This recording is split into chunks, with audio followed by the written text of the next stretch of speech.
So in dogs and cats, there's lots of different types of seizures. So the classic seizure that we see is something called the generalized seizure. So that's where your dog or cat would be, so they tend to fall to the floor and lie on their side, and their whole body starts to move really violently. So that includes their jaw, all their limbs, and often they'll be making a noise while they do it, almost like it looks like they're dreaming, but really, really sort of aggressively dreaming. So it's that kind of movement, and that's called a tonic clonic seizure.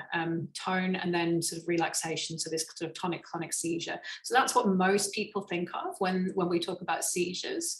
But there are also other classes of seizures, and we sort of call those like partial seizures, I guess.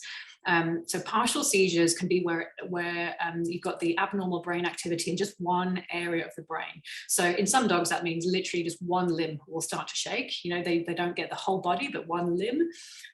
There's also some sort of slightly more comical type of seizures. There's one called fly biting or fly catching, which is where a dog, we don't think it happens in cats so much. It may do, but it certainly happens in dogs, and they'll just be going about their normal business, and then all of a sudden it's like they've seen a fly, which is why it's called fly catching. And so they'll suddenly start biting at the air in all sorts of different directions, and when you look closely, there's nothing there, and that's because it's just focusing on one really tiny area of the brain. And so that's a focal seizure.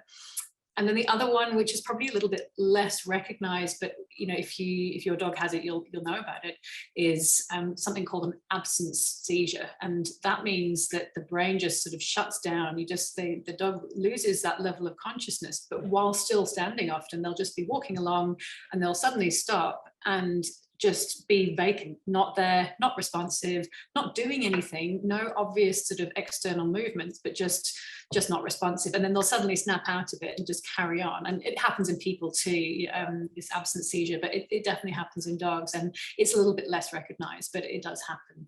So there's all sorts of different sort of interesting partial focal seizures that the dogs can have too. Wow, never knew there are so many different types that they can have, but definitely good things to watch out for in your dog.